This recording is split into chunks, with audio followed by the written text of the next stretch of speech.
राहुरी तालुक्यातील सोनगावमध्ये झालेल्या 2 गटातील तुंबळ हाणामारीत 8 जण जखमी झाल्याची घटना दिवाळीच्या दिवशी सकाळी झाली आहे। या घटनेने सोनगाव परिसरात तणावग्रस्त परिस्थिती निर्माण झाली होती। राहुरी पोलिसांनी तात्काळ घटनास्थळी जाऊन परिस्थिती नियंत्रणात आणल्याने पुढील अनर्थ टळलाय। या प्रसंगी राहुरी पोलिसात परस्पर विरोधी फिर्याद दाखल असून यातील काहींना ताब्यात घेण्यात आले आहे। राहुरीचे पोलीस निरीक्षक प्रमोद वाघ यांनी या प्रकरणी संपूर्णपणे परिस्थिती हाताळून तेथे शांतता प्रस्थापित केली आहे। सोनगाव, सात्र आणि धानोरे या 3 गावातील पाणी पुरवठा योजनेवर कार्यरत असलेला तत्कालीन कर्मचारी प्रकाश पलघडमल याला कामावरून मे महिन्यात कमी करण्यात आले होते। तेव्हापासून त्याचा पगार झालेला नव्हता। याकरिता दिवाळी सण तोंडावर आलेला असताना प्रकाश पलघडमल हा आर्थिक विवंचनेत होता।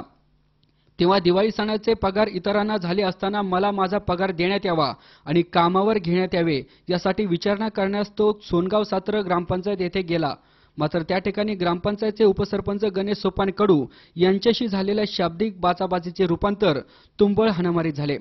या प्रकरणी प्रकाश अंतोन पलघडमल याने दिलेल्या फिर्यादीनुसार राहुरी पोलिसात गणेश सोपान कडू, पंकज अरुण कडू, पवन एकनाथ कडू, राजेंद्र कडू यांच्या विरोधात शिवीगाळ मारहाण केल्याचा गुन्हा दाखल झाला आहे। या प्रकरणी पोलीस कॉन्स्टेबल मरकड हे तपास करत आहेत। तर दुसऱ्या फिर्यादीत उपसरपंच गणेश सोपान कडू यांनी दिलेल्या फिर्यादीनुसार संजय अंतोन पलघडमल, प्रकाश अंतोन पलघडमल, अनिल अंतोन पलघडमल, पप्पू प्रकाश पलघडमल, बंड्या प्रकाश पलघडमल, विकास अंतोन पलघडमल, संपत विकास पलघडमल, योगेश विकास पलघडमल राहणार सात्रळ यांच्या विरोधात गुन्हा दाखल झाला असून या प्रकरणी पोलीस उपनिरीक्षक सविता सदावर्ते पुढील तपास करत आहेत। सी 24 ताससाठी मनोज साळवे, राहुरी।